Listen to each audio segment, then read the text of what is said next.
नमस्कार दोस्तों, कार मीरार के आज के एपिसोड में आपका बहुत बहुत स्वागत है। दोस्तों, स्कॉर्पियो की बात करते हैं। स्कॉर्पियो कैसी गाड़ी है जो नई आई है, स्कॉर्पियो एन या स्कॉर्पियन जिसको बोल सकते हैं।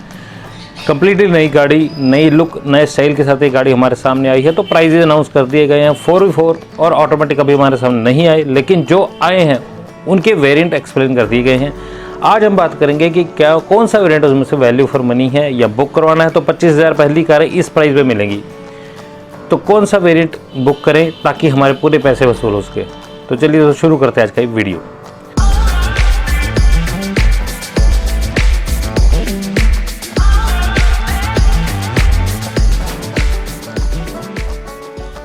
दोस्तों, स्कॉर्पियो इसके जो प्लस माइनस है पहले उसकी बात करते हैं, यानी कि क्या खासियतें हैं, क्या कमियां हैं, उसके बारे में बात कर लेते हैं। पहली खासियत, सबसे बड़ी गाड़ी।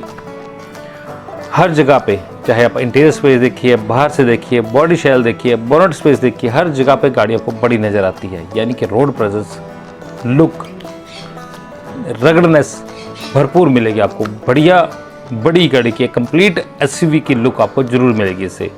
दूसरी खासियत, सभी के लिए कुछ ना कुछ, यानी कि पेट्रोल गाड़ी भी है, डीजल गाड़ी भी है।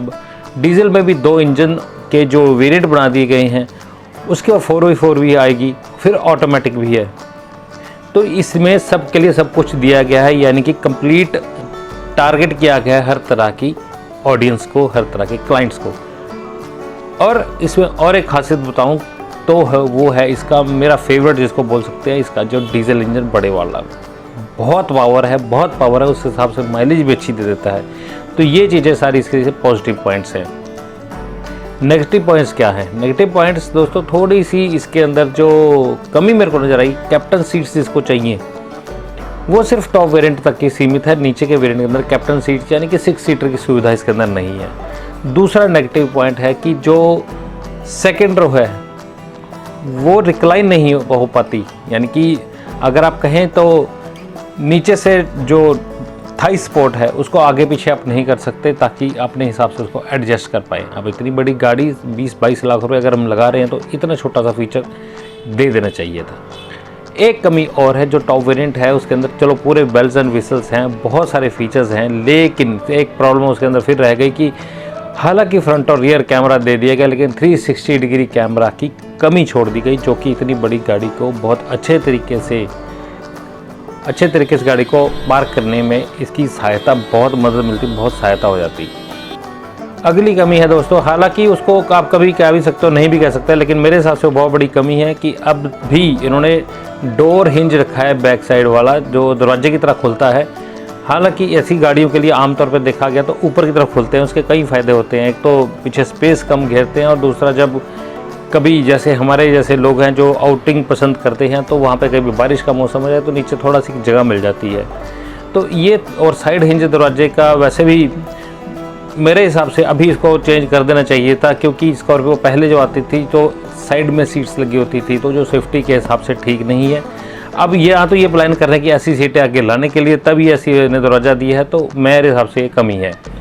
कीमतों की बात कर लेते हैं दोस्तों। कीमतें इसकी वेरिएंट वाइज देख लेते हैं कहाँ पे जाती हैं।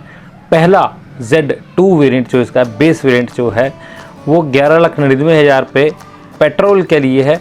मैनुअल में 12,49,000 पे देने पड़ते हैं आपको डीजल के लिए, यानी कि 50,000 रुपये का डिफरेंस है पेट्रोल डीजल दोनों गाड़ियों के अंदर बेस वेरिएंट पे। तो बेस वेरिएंट में क्या क्या चीज़ें हमें मिल जाती हैं, यानी कि कम से कम चीज़ें ये मिलेंगी आपको, वो उसकी हम बात कर लेते हैं जो इस गाड़ी में मिलता है।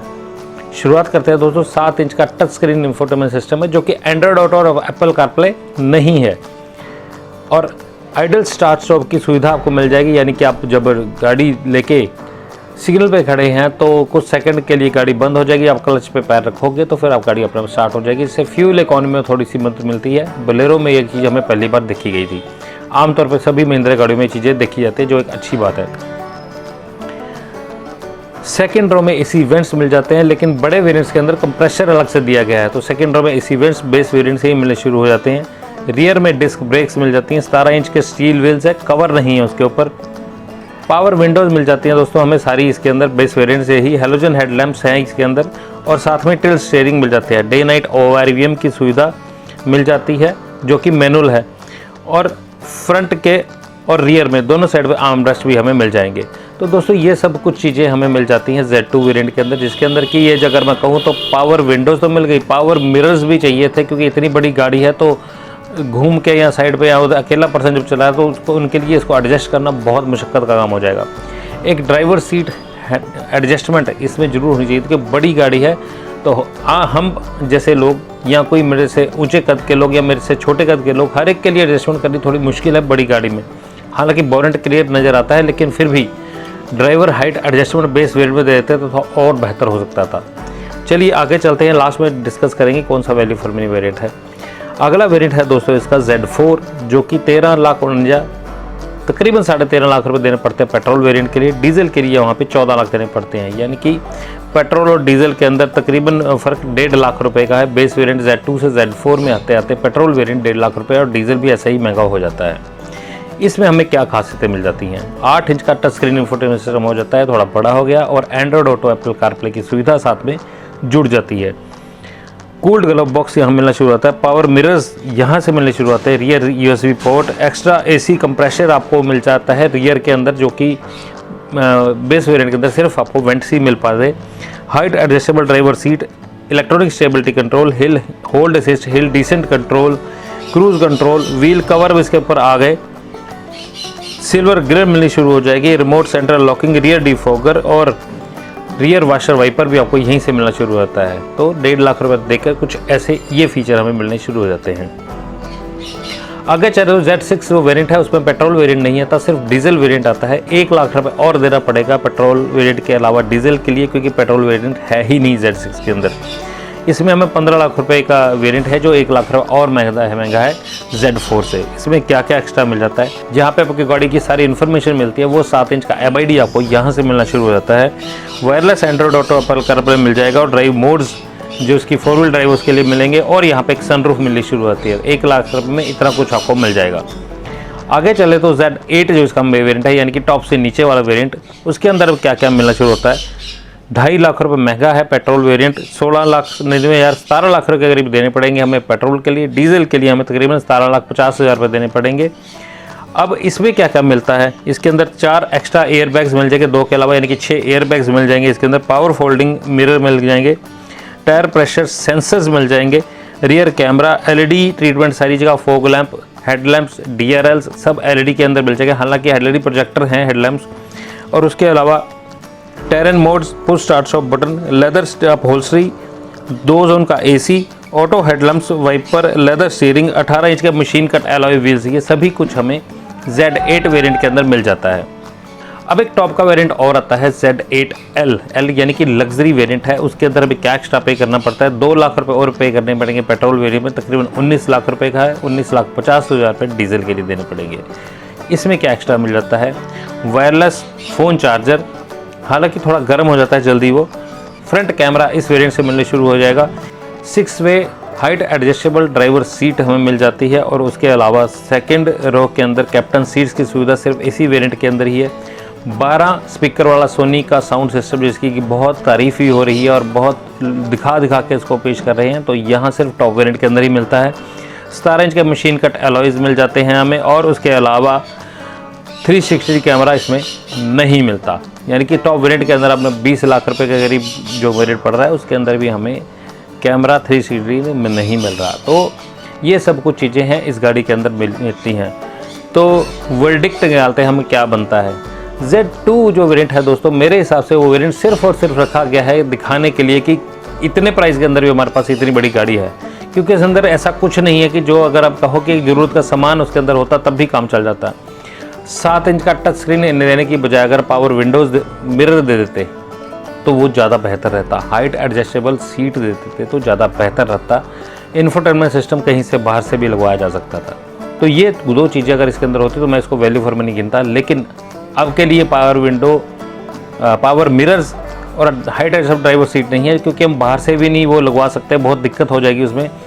तो इसलिए मैं Z2 को वैल्यू फॉर मनी एस्पेक्ट से थोड़ा बाहर निकाल देता हूँ।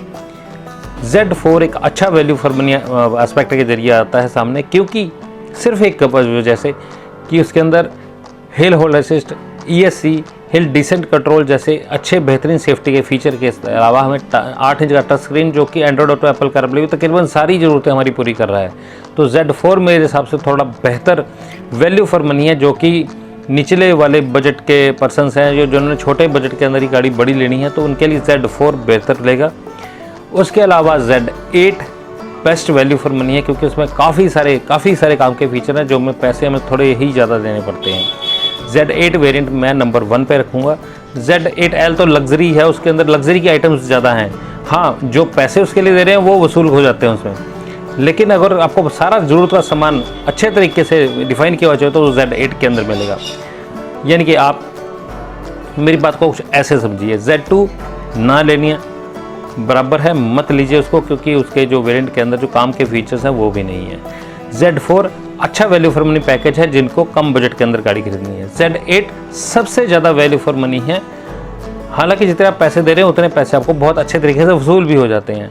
Z8L यानी कि लग्जरी, वो आप लेना चाहते हो तो ले सकते हो, लेकिन पैसे थोड़े एक्स्ट्रा देने पड़ते हैं। बट जैसे आप पैसे दे रहे हो, जैसे 12 स्पीकर का सेटअप मिल जाता है आपको और वायरलेस फ़ोन चार्जर जैसी सुविधाएं, उसके साथ ही 6 वे एडजस्टेबल ड्राइवर सीट, ये सारा कुछ अगर देखें मिला के तो आपको 1 लाख रुपए वसूल हो जाता है। तो निष्कर्ष यही निकलता है दोस्तों, Z2 नहीं लेना। Z4 अच्छा आयाम है, अच्छी वैल्यू फॉर मनी पैकेज दे देता है। Z8 सबसे बढ़िया इसका वेरिएंट है, आप उसको बुक करवा सकते हो, क्योंकि लेने तो फेस्टिव सीजन में ही देंगे गाड़ियाँ ये। तो बताइएगा दोस्तों ये वीडियो कैसा लगा, अपने यारों दोस्तों मित्रों रिश्तेदारों के साथ ये वीडियो शेयर कीजिए जिन्होंने स्कॉर्पियो के बारे में बहुत कंट्रोवर्सी है, स्कॉर्पियो की कर्टिसी बहुत लेते हैं कि मैंने स्कॉर्पियो ही लेनी है, लेकिन समझ में नहीं आ रहा कौन सा वेरिएंट लूँ।